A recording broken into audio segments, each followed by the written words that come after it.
Hai, Assalamualaikum warahmatullahi wabarakatuh. Perkenalkan, nama aku Kralisa Yusufari Putri dengan NIM terakhir 129 dari kelas Hukum Pidana Islam 3C.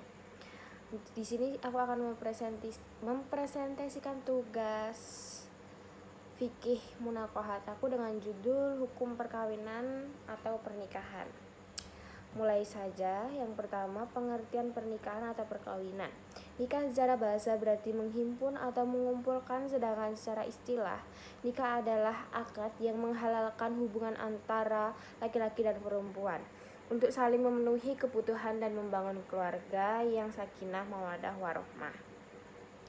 Nikah menurut syariah. Menurut syariat, nikah juga berarti akad, sedangkan pengertian hubungan badan itu hanya metafora saja. Arti dari pernikahan di sini adalah bersatunya dua insan dengan jenis berbeda, yaitu laki-laki dan perempuan, yang menjalin suatu ikatan dengan perjanjian atau akad. Selanjutnya ada tujuan pernikahan atau perkawinan. Berikut beberapa tujuannya, ada 5. Yang pertama, memenuhi kebutuhan biologis secara halal dan sah. Yang kedua, menjaga kehormatan martabat manusia. Yang ketiga, memperoleh keturunan yang sah. Yang keempat, mewujudkan keluarga yang sakinah mawaddah warohmah. Dan yang terakhir, yang kelima, menjalin silaturahmi antar keluarga. Untuk yang selanjutnya,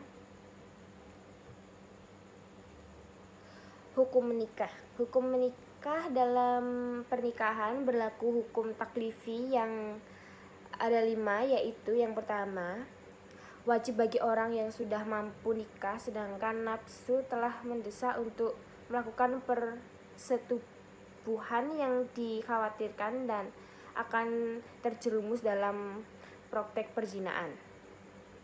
Yang kedua, haram bagi orang yang tidak mampu memenuhi kebutuhan nafkah lahir dan batin kepada calon istri sedangkan nafsu belum mendesak.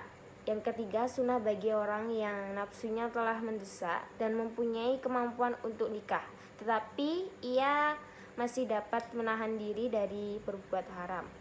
Yang keempat, makruh bagi orang yang lemah syahwatnya dan tidak mampu memberbelanjakan calon istrinya. Yang terakhir, yang kelima, mubah bagi orang yang tidak mendesak oleh alasan-alasan yang mewajibkan segera nikah atau karena alasan-alasan yang mengharapkan untuk nikah. Untuk yang selanjutnya ada larangan menikah atau berkawin dalam nikah. Dalam hukum Islam terdapat beberapa larangan pernikahan yang harus diperhatikan.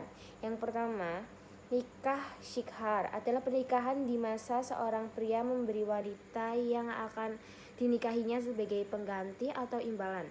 Rasulullah melarang praktik ini karena pernikahan tidak boleh dijadikan sebagai alat tukar-menukar. Yang kedua, nikah tahlil adalah pernikahan seorang laki-laki dengan wanita yang telah ditalak 3 oleh suaminya sebelumnya, sedangkan tujuan agar wanita tersebut dapat dinikahi kembali oleh suami pertamanya. Praktik ini haram dan termasuk dosa besar.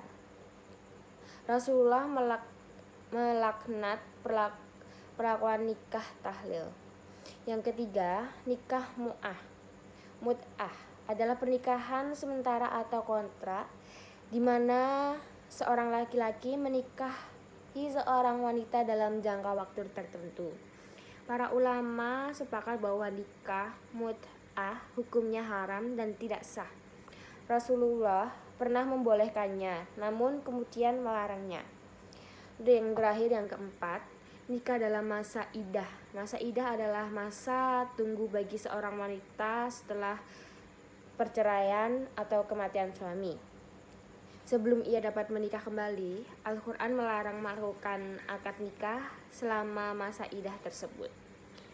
Untuk yang selanjutnya, hikmah menikah.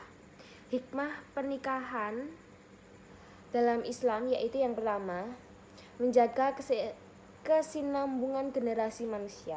Yang kedua, menjaga kehormatan dengan cara menyalurkan kebutuhan biologi secara syar'i.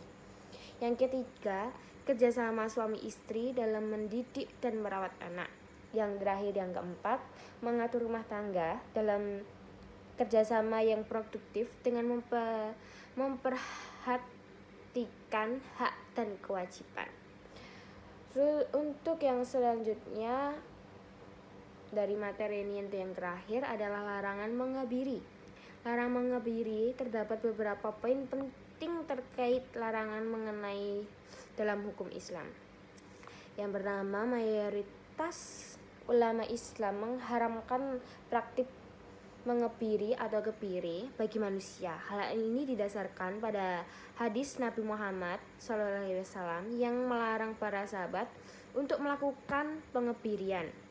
Yang kedua, para ulama klasik seperti Imam Ibnu Abdul Bar, Imam Ibnu Hajar al-Asqalani, Imam Badruddin al-Aini, dan Imam al-Qurtubi dan Imam San'ani serta ulama-ulama fikih lainnya menyatakan bahwa haramnya kebiri untuk manusia sudah menjadi konsensus ijma ulama.